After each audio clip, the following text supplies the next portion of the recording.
Hello there, friends. Welcome to another episode of Brown Bags and Bibles. I'm Scott Wakefield, lead pastor at First Christian Church of Greene County, joined as always by Mark Liebert, Scott's partner for Brown Bags and Bibles. And this is episode 2 of 3 in our prelims about biblical complementarity and equality of worth, dignity, and value, difference in roles, as opposed to egalitarianism, which I would say confounds those kinds of things. Masculinity this time, femininity next time, and then we'll talk about the elder's position paper. So this is biblical masculinity, and we're taking most of this from Recovering Biblical Manhood and Womanhood by John Piper and Wayne Grudem.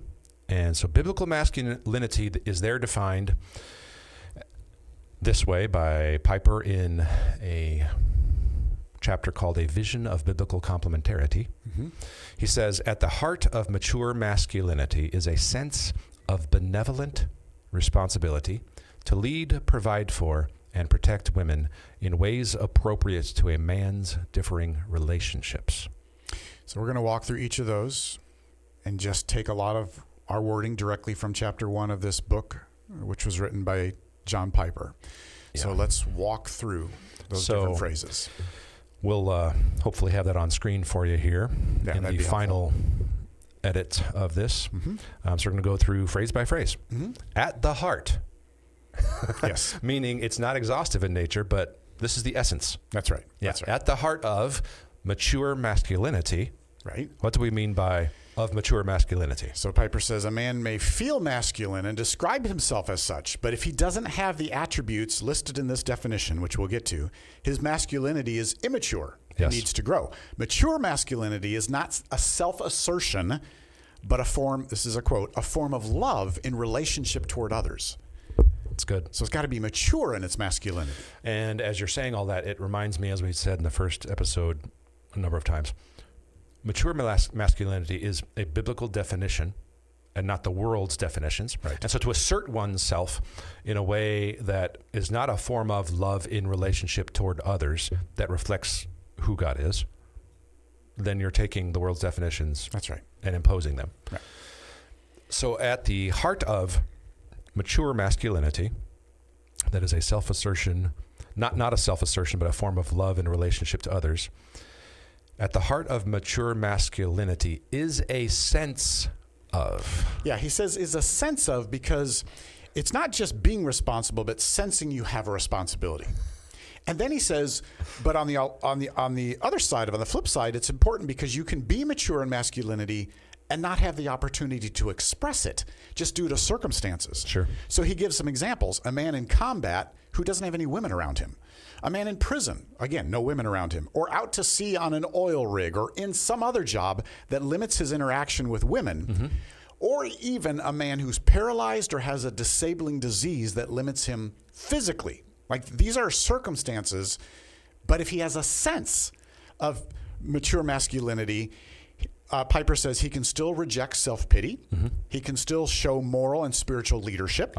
He can still provide and protect as best he's able. Which are, as the argument that we're making, they are especially male, they're primarily male responsibilities. Yes. Yes. And he can reject passivity regarding those responsibilities. And if he does all those things, despite physical limitations or circumstances, or context, yes, right, he is demonstrating a sense of mature masculinity. Yeah. It's very the Piper to make some nuance about some of that thing. Yeah, that's John Piper. So at the heart of mature masculinity is a sense of benevolent. Okay, now we get into some of the attributes. Yes, benevolent responsibility. We'll get to responsibility. We'll get to lead, but benevolent, meaning it's for the good of, it is an expression of God's goodness and glory to others. Right, it's outward focused. Yeah. So this rules out, Piper says, authoritarian and condescending leadership. Those are not appropriate. Yes. It eliminates, on a very practical level, patronizing women. Yes. And instead, as you're saying, it aims to honor and prize women according to God's very instructions. Like 1 Peter 3:7 we said last episode. Show honor. Yeah. And Jesus himself said, love others, do unto others as you would have them do to you. This is the golden rule of Jesus applied to man-woman relationships. Yeah. And it follows Paul's instructions for the church in Philippians 2, 3, and 4, where you put others before yourself and look to their interests. Yes. Do nothing out of selfish ambition or vain conceit, but Right. in humility count others. Right. That's the more benevolence we're significant talking than about. It's an yourselves. outward-focused love. Christ-like outward focus. Right. Yep. So, at the heart of mature masculinity is a sense of benevolent responsibility. And we said this last week. If you come away from what we're saying thinking, aha, I get to lead, then you have missed the point. It's a responsibility. It's Yes. a trust. Yes. And you should, in a sense, fear that as weighty and meaningful in the sense biblically that's supposed to be. Yeah. Piper says it's a duty, calling, and obligation rather than an opportunity for self-exaltation and promotion. It's not a right. Right. And In the worldly sense of rights. yeah. And going back to what you said last episode, where after Adam sinned, Genesis 3:9, God calls him to account. Like that's where the fear is. You didn't bear your responsibility in this way. Like, where are you? Right. Singular, where are you? Right. And you also said in our last episode, this doesn't mean the woman doesn't have any responsibility. It just means the primary responsibility falls to the man. There's a uniqueness for which he will be held accountable. Yep. At the heart of mature masculinity is a sense of benevolent responsibility to lead. It's interesting. Piper stops here and says, okay, this word lead Means a lot. has so much connotation in our world. I need to say what it is. And he takes 9 points. These are subpoints under what does he mean by to lead? Right. So if we can outline these and just run through them quickly. Yep. First, mature masculinity expresses itself not in the demand to be served, but in the strength to serve and sacrifice for the good of women. Jesus himself taught and modeled this. Luke 22, Ephesians 5, Philippians 2. Service and sacrifice should characterize biblical leadership. Think of Jesus. The Son of Man came not to be served, but to serve. Yep. So how do you lead? You lead by serving. Yep. To give himself as a ransom for many. Not all, many. Secondly, mature masculinity does not assume the same authority over his wife as Christ has over the church. This is a helpful nuance. Why is he saying this here? Right, because we think, well, wives submit to your husbands as the church submits to Christ, yes. right? And you think, well, Christ has absolute authority over the church. Okay, he's not. Don't push the analogy that far. Right. Why? Because I sin against my wife and I have to ask her forgiveness. And we are categorically different than Christ. Right. Christ doesn't sin against me. He never asked my forgiveness. So yes, there's an analogy of authority there, but do not push it to where it shouldn't be. A man must be consciously aware that he is helping prepare his bride to be a bride to another. Yes. I love that statement. That's a great way to talk about the implications of what he's saying here. To be a mature man who bears that responsibility to lead in Christ-like ways is not to be a student of and to care for and to create a context around your wife where she grows to become who God created her to be for your sake. No, it's not for your sake. That's what's so cool about what he says here. Yeah. It's preparing her to be a bride for God. Right. For Christ. Right. Yeah, I like that. So don't press that analogy too far. She's not yours, she's his. And you are not Christ. And your kids are not yours, they're his. That's right. Right. Yeah. So mature masculinity, number 3, also does not presume superiority, but mobilizes the strengths of others. Yeah, all this is what does he mean by lead? Yes. So it mobilizes the strengths of others. That's a really good point. A good leader will always take into account the ideas of others and adopt as his own those that are better than his. Yes. I have done this so many times in my marriage. My wife has discernment that I do not have. I really think she has the gift of discernment. And oftentimes when I'm in a counseling situation, I will go to her and say, honey, here's the situation I'm in. What are your thoughts? And she'll say, well, have you considered this? Have you thought about that? I'm like, that's a brilliant idea. Right. And I take and adopt as my own. And you go away looking like, oh man, Mark has so many good ideas. I look fantastic. But this is what a good leader does. You bring out the strengths of those around you. Did she write these notes? But this applies to husbands at home. It applies to elders in the church. And why is that the case? Because a woman is a fellow heir of the grace of God in Christ, not a servant girl. Yes, and a good leader, not just with women in his life, wife, daughters, etc., but with anyone around, sees the things that God is doing in people's lives and kind of marshals those things and mobilizes them, as we're saying here, for their good. Yeah. For the good of everyone around. Mm-hmm. Yeah. Piper says, a man of mature, well, he first says in Ephesians 5:28 and 29, the wife is pictured as a part of the man's body, as the church is the body of Christ. So a man of mature masculinity will lead in this way. He will treat his wife the same way he treats himself, with thoughtfulness and care. Mm-hmm. Christ's leadership of the church, as his body, rules out excessive control, domination, belittling, or any other action that would contribute toward weakness or insecurity on the part of the woman. Yeah, and Christ is head of the church and relationships, where the leading is a servant leadership like Christ that enables that growth in others that are not power dynamics, as the world speaks about those. Yep. And that's how those people actually grow. That's how the church actually grows. That's how a marriage is meant to grow. And it doesn't work otherwise. Yeah. Okay, so we are on number 4 of our 9 ways to talk about the word lead. Yeah.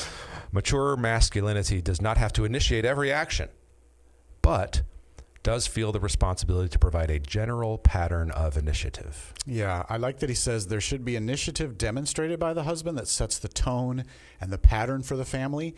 You see this in Genesis where he names his wife. Mm-hmm. You see it in Ephesians 6 where he leads the children. But he says a wife should be encouraged to use her gifting for the good of the family and the marriage by showing initiative in many of the specifics of planning and organization. Yeah. Proverbs 31. Oh, there's a ton of stuff in there. Right. I mean, she's running an empire, it looks like. That's right. In Proverbs 31. So what does he mean by lead in this way? Well, he says it this way. A wife should not have to take the initiative for praying at mealtime, for example, for getting the children out of bed and ready for church, for gathering the family to discuss God's word, for discussing moral standards for raising the children. Yeah, let's pause for just a moment and say,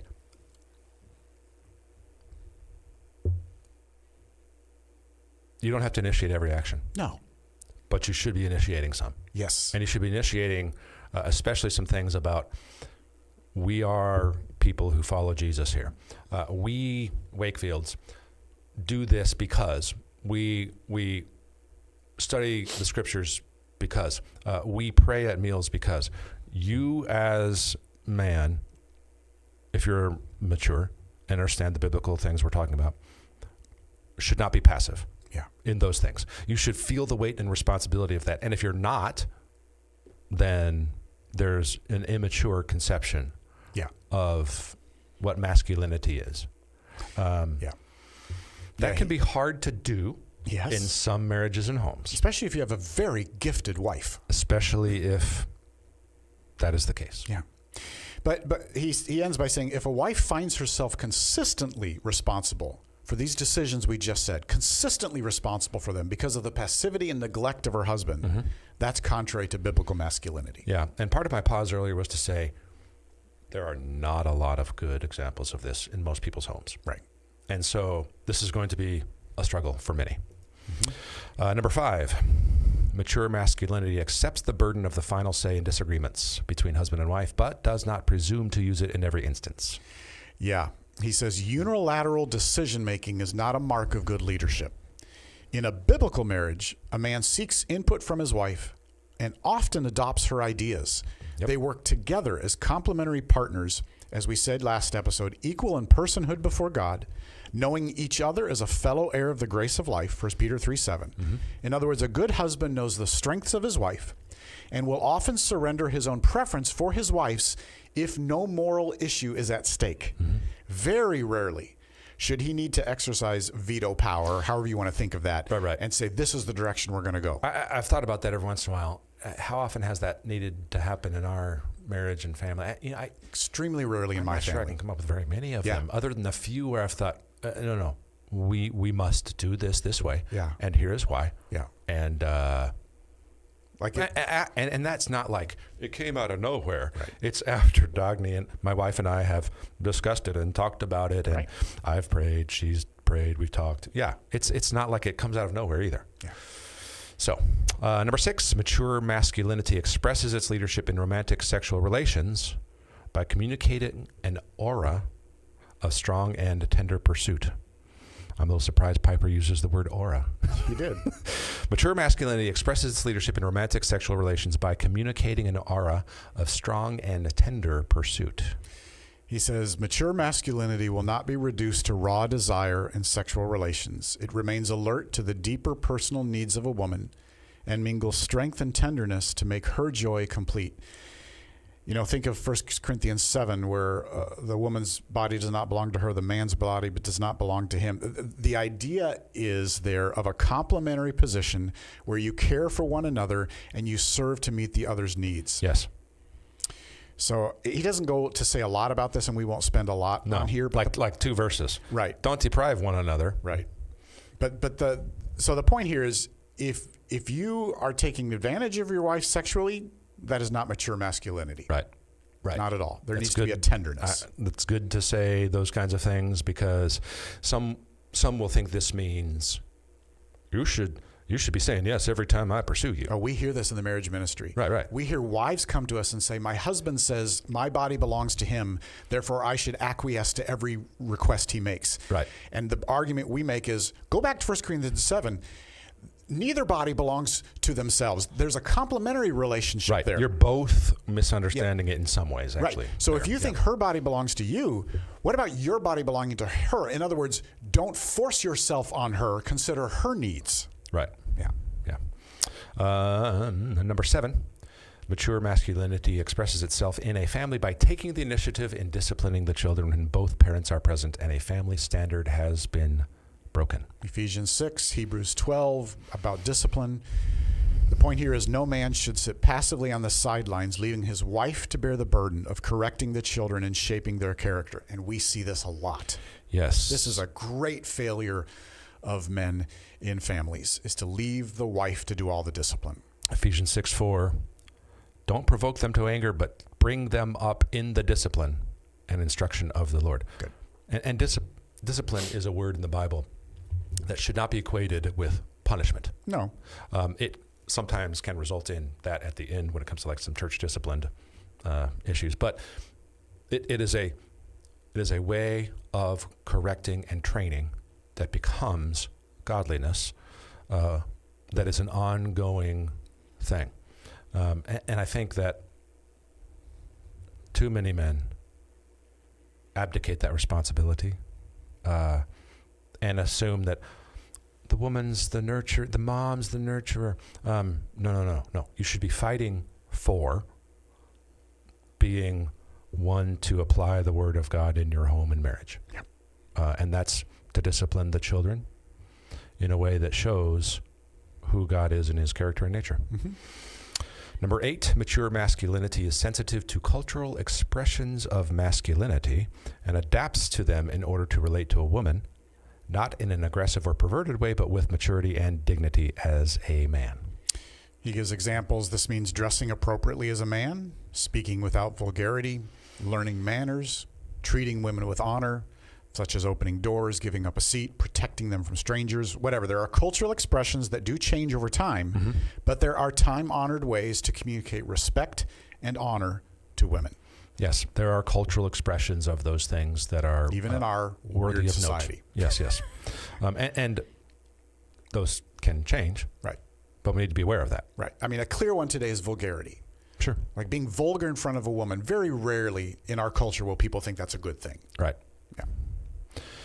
And then number 9, finally, mature masculinity recognizes the call to leadership is actually a call to repentance, personally, humility, personally, and risk-taking.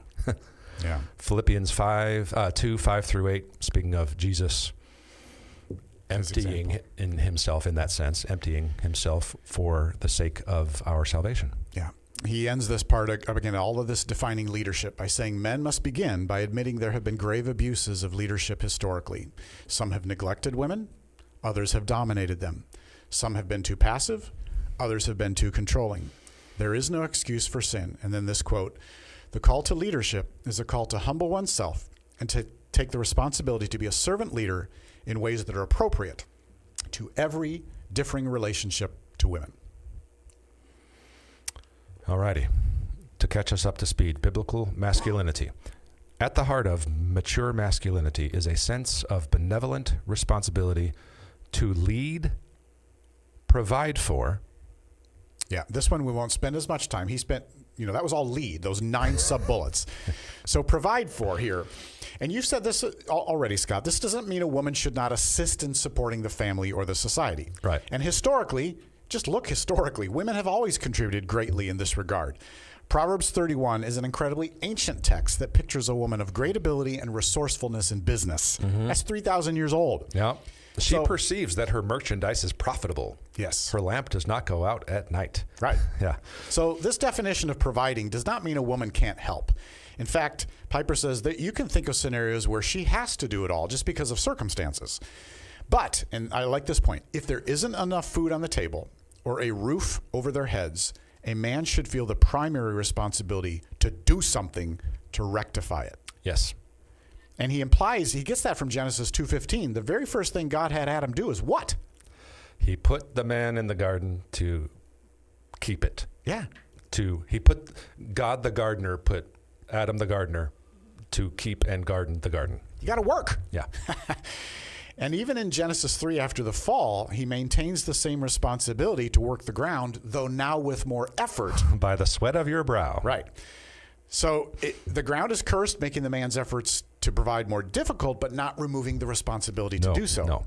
The curse means it's more difficult. Yeah. Sin and brokenness means it's going to be more difficult. Yeah. So that should be no great surprise to you in your responsibility to provide. And so think about that and take that into account. Yeah. You're still responsible to provide. Yeah. 1 Timothy 5:8 talks about if a man doesn't provide for his family, he's worse than an unbeliever. I mean, wow. I saw that here, and I thought, oh my. We don't really quote that a whole lot. No, but it's what it says. But it says straight up, you've denied the faith, and you are worse than an unbeliever if you do not provide for your relatives, especially for members of his own household. Ouch. Yeah, it's part of the definition of what a family is, what you're responsible for, what a widow actually is and is not. Right. Right. Yeah. And providing for is written, like we said in the first episode, it's written in the fabric of who God made man to be. Yeah. My wife thanks me all the time, literally, for working hard and providing for our family. Now, she's had a job for many years, but she knows that I'm the primary provider, and she thanks me all the time. And it's interesting when she does that, I think, you're welcome, but I sense an incredible responsibility before God that if I don't do this, he's going to hold me to account. Yeah, that's good. So, biblical masculinity. Biblical masculinity. At the heart of mature masculinity is a sense of benevolent responsibility to lead, provide for, and protect women in ways appropriate too. But let's talk about protect. All right, so the primary things were lead, we talked about that, provide, and now protect. Yes. So what Piper says here is when danger is faced, quote, mature masculinity senses a natural God-given responsibility to step forward, unquote, and protect a woman. And I like how he says this. He's willing to serve her in this way and suffer greatly if need be. In doing so, this is so helpful. He honors her as someone worthy of protecting, even at the cost of his own life. Now, some will say, but that is showing that she's weak. No, listen. A man's first thought, and I know this as a man, but this is a quote, a man's first thought is not that the woman at his side is weak, but simply that he is a man and she is a woman. It's deeply fitting and honoring to accept danger to protect a woman. Oh, absolutely. I just sense that. There have been a few times in my life where I've had this sense, and I'm like, I have to take care of my family. I have to protect my people. And one of the first times I began to recognize this is at every one of our kids' births or getting them, because one of ours is different DNA. When that happens, one of my very first thoughts, I had this like very deep, visceral sense of, I would die for that being. Yeah. At that moment. And I'm like, where did that come from? Yeah. I remember that very distinctly thinking, whoa, more is going on here. Yeah. Why am I feeling this way? Yeah. Yeah. A good passage on this is, and we don't have time to read it, but Numbers 4:13 and 14, Nehemiah 4:13 and 14, where Nehemiah says to the men, take up your positions, guard the wall, and protect your families. Yes. With your lives if you need to. They had swords, spears, bows, and they had the trowel. So it's both of those were happening. Right. He says, fight for your families. Yes. Yep. All righty. So we've talked about lead, provide for, protect. Who? Women. Yeah, and this is more than, he says women, not your wife, because this is more about than just a husband and a wife. It's embedded into who we are as men and women generally in our society. So yes, it takes a different shape and form in marriage, but I like this. It's not the marriage that makes a man masculine. Single men can and must show mature masculinity in their relationships, which are outside of marriage. And of course, every married man should demonstrate a similar understanding toward other women in his life. Yeah. 1 Timothy 4:12, let no one despise you for your youth, but set for the believers an example. And then 1 Timothy 5:2, don't rebuke an older man, but encourage him as you would a father, younger men as brothers, older women as mothers, younger women as sisters, in all purity. Yeah. Encourage him as you would them. Yeah. There's appropriate ways to relate to women in all of our relationships. Yeah. So this definition follows at the end here with, we're to do all that.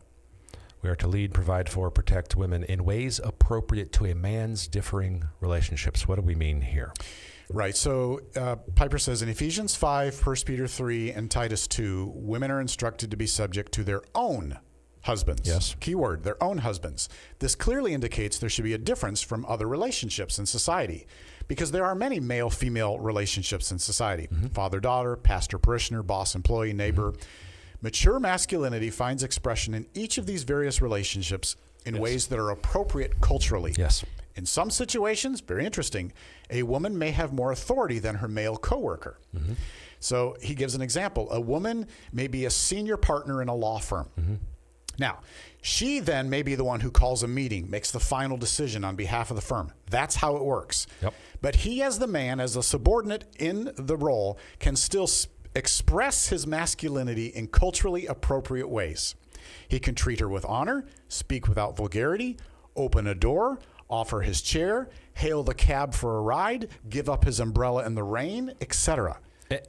Protect? Yes. If they're on the street, headed to a business meeting, and an assailant steps out to attack them, it doesn't matter that she's the lead partner in the firm. You step forward and you protect her. Somebody in the firm is saying something about her that you know is untrue or shouldn't be talked about, and it's gossip. You say, I'm protecting. Or someone speaks about the woman inappropriately sexually behind her back. Of course. That happens all the time. Yes. You step forward and say, we don't talk that way about her. Not because she's the lead partner, but because she's a woman. Right. And God made her for God's reasons. Yeah. That you must honor in how you communicate in those differing relationships. I think about this a lot with different people at church. I hug and embrace my kiddo when she runs up to me. Yeah. I side hug all women. I've noticed that. Unless it's an older woman that is like, Sure. I'm your mom, Scott. I'm like, yes. Hi, Mom. Yes. And but you think about it carefully. But I think about it, and I try to sort of position myself, and I even try to.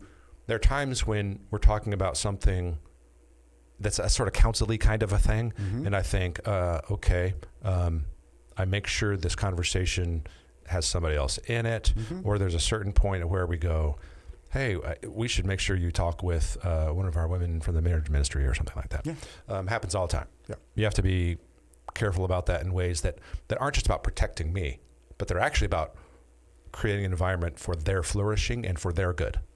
Yeah. So, examples of false masculinity and true masculinity. And I just added this in our notes at the end, Scott. This is a talk I gave recently to the 180 youth. Yeah. And this isn't from Piper, but just if we just want to quickly hit those. Or, Yeah. No, I think it's helpful. Okay. False masculinity, treating women poorly or as inferior, speaking that way, acting that way, in all those kinds of ways. We should actually be examples of doing the opposite of that. pretending to not have any emotions or feelings as a macho man. I sort of kid about I discovered emotions at 40, which is a way to sort of talk about how that macho man that didn't have feelings is not the thing. Yeah. It's not the right way to talk about who we are. Right. Yeah. Refusing to admit when we're wrong or when we fail. That's not what we're talking about. Never being gentle, never being sensitive. Nope. Being overly aggressive and bullying others with your position, your power, your knowledge, your strength, things you have that others don't. Right. Yep. Another example is a false masculinity is seeing women as objects for pleasure, using them for sex. Right. All of these actions that we've just named are not pleasing to God. They're not part of his original design. These are false examples of masculinity. Yep. We just name them because it may be helpful to hear that. Yep. And true masculinity. All right, so let's give some true masculine examples. So working hard, manual labor, using strength. Like God has designed men to use their strength to lift, carry, fix, have jobs. Like that's who we are. That honors God. Yes, and this is an unpopular thing to say, and cancel me, it's fine. But in effect, men have built the infrastructure of a lot of things that we do all the time. Women are now part of those kinds of things, sure, in ways that they didn't used to be, no question. But there's something about men working hard to build and make things happen. Organizations, structures, buildings, roads, built by men. Yeah. In fact, men die in that work often when it comes to certain kinds of labor. Yeah. And we gravitate towards it. Worthy. We do that. We just feel like this is who we are. Yeah. No.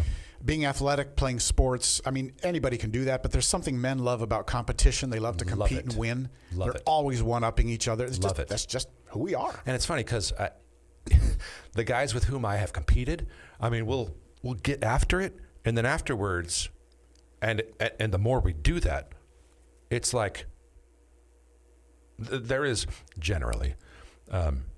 Now it can get out of hand to be different than this, of course. But I try to make sure this doesn't happen this way. We are more brothers. We are more kin to one another, more aware of one another. It bonds. Mm-hmm. That process actually bonds people. Yeah. I feel like I can go back to my college soccer buddies and be like, I mean, we share something others never have. Sure. And that is something that I loved. That was also a problem too, but of course, the competition is part of building us to do more. Yeah. In the future. Yeah.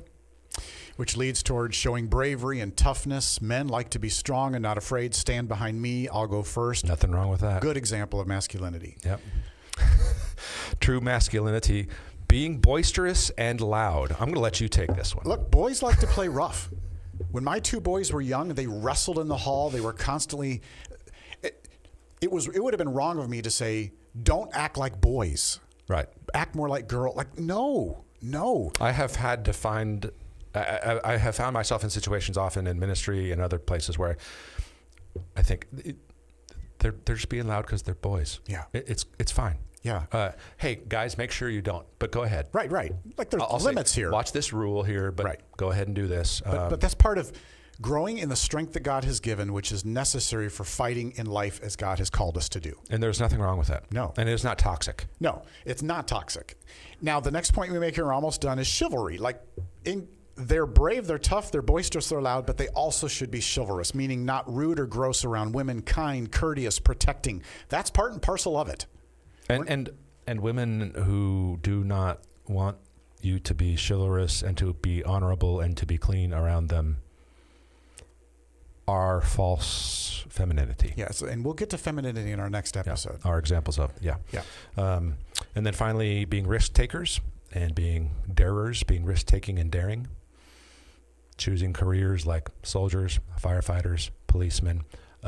Those are people who are part of God's strategy of mitigating the evil in the world, of keeping control of the evil in the world. And that is, like, that's a worthy, Super important thing. Yeah, and we're not saying women can't be soldiers, firefighters, or policemen. But Or what we're not saying that women can't be chivalrous and Right. honoring, Right. loud, boisterous, be brave and Sure. tough, athletic, play sports, or do manual labor.